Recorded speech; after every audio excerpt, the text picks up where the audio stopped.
In the wake of the Paris attacks, Europe is being pulled in two directions at once. On the one hand is the rise of localist nationalism in the form of border closings, border fences, and Euroscepticism. On the other hand is the rise of renewed militarism as the French state calls for even more aggressive foreign policy from its European allies in the name of security. In some ways, these two trends appear to be at odds, but they are really just different expressions of nationalism. European countries closing their borders. Even before the Paris attacks, the European Union faced rising skepticism and opposition over its immigration policies. Writing in the UK Independent, John Lichfield noted that North versus South, East versus West, Britain versus the rest, German leadership or German dominance. The refugee crisis is like a diabolical stress test devised to expose simultaneously all the moral and political fault lines of the European Union.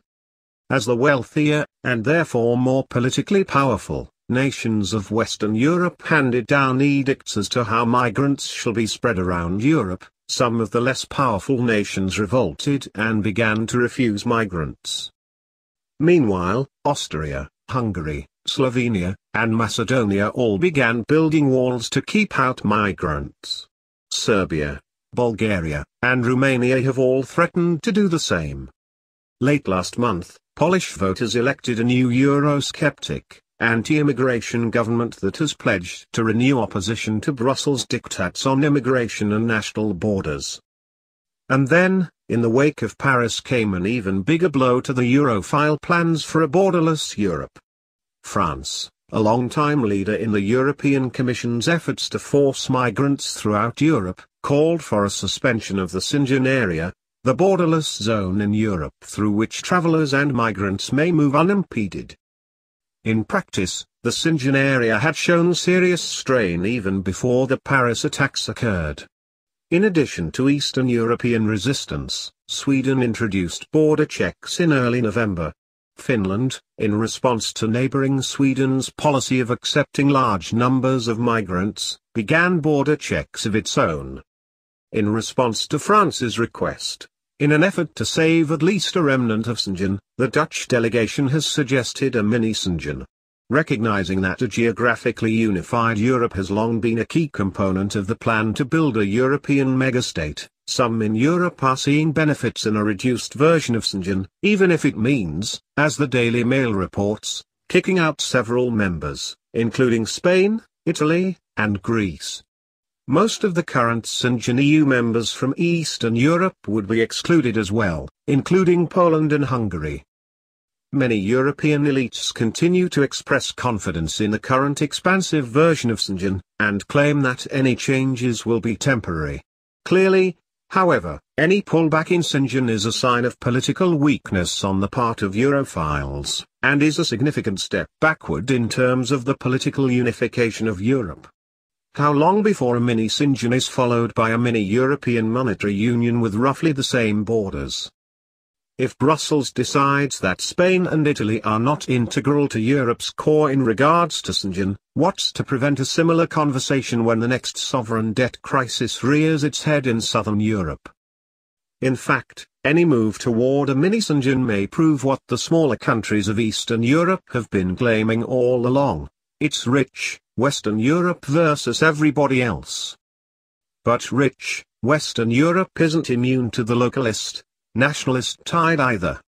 The Paris attacks have given new voice to nationalist parties in Germany and Europe, and the attacks have further aided France's nationalist parties and their chief spokeswoman, Marine Le Pen. Also, dissenters from the Europhile line have been calling for border closings with renewed vigor in Britain, the Netherlands, Belgium, and Germany. A lack of confidence in the European Commission appears to be spreading, and is weakest outside the core of the wealthy West. Even within the core, though, political unification of Europe is facing some of the strongest headwinds it has seen in decades. Western Europe looks to increased militarism. While Europe may be fracturing on domestic affairs, there are few signs of a European willingness to abandon its aggressive military stance in regard to Russia, Africa, the Middle East, and the world in general. Europhiles have dreamed for years of creating a unified EU army, and thanks to the Paris attacks, things are looking up. In the wake of the attacks, according to the UK's Express, French President Hollande invoked Article 42.7 of the EU's Lisbon Treaty, which states that if a member state is the victim of armed aggression on its territory, then the 27 other member states are obliged to provide aid and assistance by all the means in their power. This is being played up as a turn away from NATO, but that is only partly true. France, especially, has longed for a way to draw upon the military resources of its allies while not having to submit to the NATO bureaucracy. This goes back at least to the 1960s when de Gaulle failed to get NATO help putting down rebellions in France's colonies. In response, de Gaulle expelled NATO troops from French soil, built up France's nuclear stockpiles, and removed France from NATO's central command structure. Always committed to aggressively and militarily exploiting its former colonies in Africa and the Middle East, the French state may have finally found the opportunity it needs to create an international military organization that can be dominated by France. After all, when we're talking about a possible European military, what we're really talking about is a French-British-German military, with some token participation from other smaller countries. The UK, France, and Germany are among the world's biggest spenders on military hardware, and it would be much easier for the French government to wield outsized influence among only a handful of European governments, than within NATO. So don't be fooled. The Telegraph may be claiming that NATO was shunned at a recent meeting of European states, but Europe has no intention of abandoning NATO anytime soon. Europe has long freeloaded off the American taxpayer via NATO to ensure the global status quo for European elites, keep the European welfare states humming, and ensure that Europe need not worry about any unwanted diplomatic or military influence from Russia or China.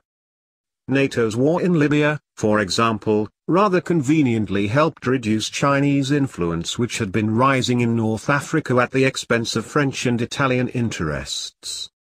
Similarly, NATO's presence helps ensure that European powers, and the Americans, can continue to antagonize the Russians without having to worry about any serious reprisals.